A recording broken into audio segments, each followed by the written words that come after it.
അല്ല അത് അല്ല അങ്ങനെയല്ല. അത് ഒരു ഞാനത് അങ്ങനെ പറഞ്ഞതല്ല. ഞാനത് ഒരു അഹങ്കാരത്തിന്റെ ഭാഷയിലൊന്നും അങ്ങനെ പറഞ്ഞതല്ല. ഒരു അരാഷ്ട്രീയവാദമാണെന്നൊക്കെ പറഞ്ഞു കുറേ പേര്. ഇങ്ങോട്ട് ചോദിച്ചു, വെല്ലുവിളിച്ചു. ജയിച്ചില്ലെങ്കിൽ വനവാസത്തിന് പോകുന്നു. ഞാൻ പറഞ്ഞു ജയിച്ചില്ലെങ്കിൽ വനവാസത്തിന് പോകുന്നു, ജയിച്ചില്ലെങ്കിൽ റിട്ടയർ ചെയ്യുന്നു. നിങ്ങൾ എന്നോട് എപ്പോഴും ചോദിക്കുമായിരുന്നു. ഞാൻ ഇവിടെ വന്നിരുന്ന് ഉജ്ജ്വലമായ വിജയം, കഴിഞ്ഞ 30 വർഷക്കാലത്തെ ഉജ്ജ്വലമായ വിജയം ലോക്കൽ ബോഡി തെരഞ്ഞെടുപ്പിൽ നേടി ഇവിടെ വന്നിരുന്നപ്പോഴും നിങ്ങൾ ചോദിച്ചു അസംബ്ലി തെരഞ്ഞെടുപ്പിൽ ജയിച്ചില്ലെങ്കിൽ വനവാസത്തിന് പോകുന്നു. അപ്പോൾ ഞാൻ എന്താ പറഞ്ഞത്? അവസാനത്തെ പത്രസമ്മേളനം വിളിച്ചു കൂട്ടി എൻ്റെ ജീവിതത്തിലെ, രാഷ്ട്രീയ ജീവിതത്തിലെ. നിങ്ങളോട് പറഞ്ഞ് ഞാൻ റിട്ടയർ ചെയ്യുമെന്ന് പറഞ്ഞു രാഷ്ട്രീയത്തിൽ അല്ലേ, പറഞ്ഞില്ലേ? ഇതേ കസേരയിൽ ഇരുന്നുകൊണ്ടാണ് ഞാൻ നിങ്ങളോട് പറഞ്ഞത്. അന്ന് നിങ്ങൾ ചോദിച്ചു, ജയിച്ചിട്ട് വന്നപ്പോഴും ചോദിച്ചു നിങ്ങൾ. അപ്പോൾ പറഞ്ഞു അതൊരു തീരുമാനമാണ്. കാരണം ജയിപ്പിക്കാൻ പറ്റിയില്ലെങ്കിൽ അത് നമ്മുടെ പരാജയമല്ലേ, നമ്മളെ ഏൽപ്പിച്ചതല്ലേ കോൺഗ്രസ് നേതൃത്വം. നമ്മളെ പ്രതീക്ഷ അർപ്പിച്ച് നമ്മളെ ഒരു ഉത്തരവാദിത്തം ഏൽപ്പിച്ചാണ്. നിങ്ങൾ റിസൾട്ട് ഉണ്ടാക്കുമെന്നുള്ള പ്രതീക്ഷയോടുകൂടി.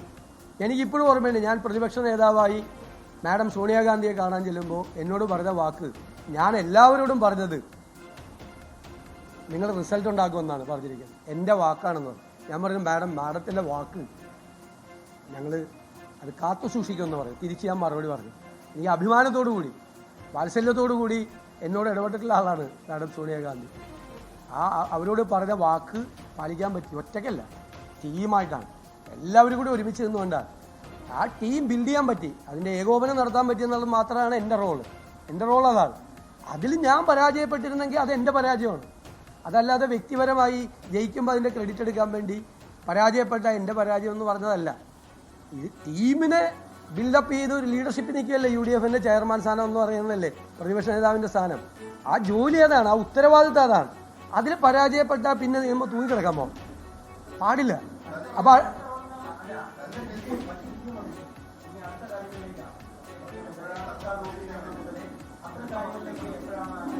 അല്ല, അത് UDFന്റെ ചർച്ചകൾ തുടങ്ങും, വളരെ പെട്ടെന്ന് തന്നെ തുടങ്ങും UDFന്റെ ചർച്ചകൾ. കോൺഗ്രസിന്റെ മുഖ്യമന്ത്രി സ്ഥാനം തീരുമാനിക്കേണ്ടത് കോൺഗ്രസ് ഹൈക്കമാൻഡാണ്. അതിനൊരു നടപടിക്രമമുണ്ട്.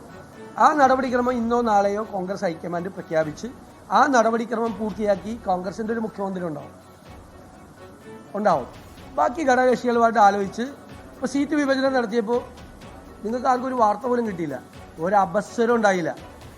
ചരിത്രത്തിൽ ആദ്യമായി 140 സീറ്റുകളുടെ വിഭജനം UDF നടത്തിയപ്പോൾ ഒരു അപസ്വരം പോലും ഉണ്ടായില്ല. ഞങ്ങൾക്ക് 3 സീറ്റ് കൂടുതൽ തന്നു ഘടകകക്ഷികൾ. കോൺഗ്രസിന് 3 സീറ്റുകൾ കൂടുതൽ തന്നു ഘടകകക്ഷികൾ അല്ലേ. തന്നിട്ട് ഒരു അപസ്വരം പോലും ഇല്ലാതെ ചെയ്തു. എല്ലാവരും വർക്ക് ചെയ്തു.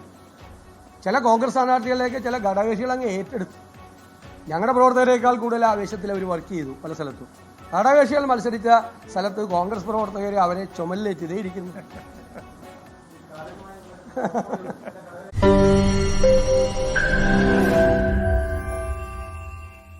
ലോകത്തെവിടെയായാലും ഏത് സമയത്തും 24 വാർത്തകളും ഓഗ്മെന്റഡ് റിയാലിറ്റി പാക്കേജുകളും എക്സ്പ്ലെയിനറുകളും വിശദമായി കാണാൻ ഞങ്ങളുടെ YouTube ചാനൽ നിങ്ങൾക്ക് സബ്സ്ക്രൈബ് ചെയ്യാം.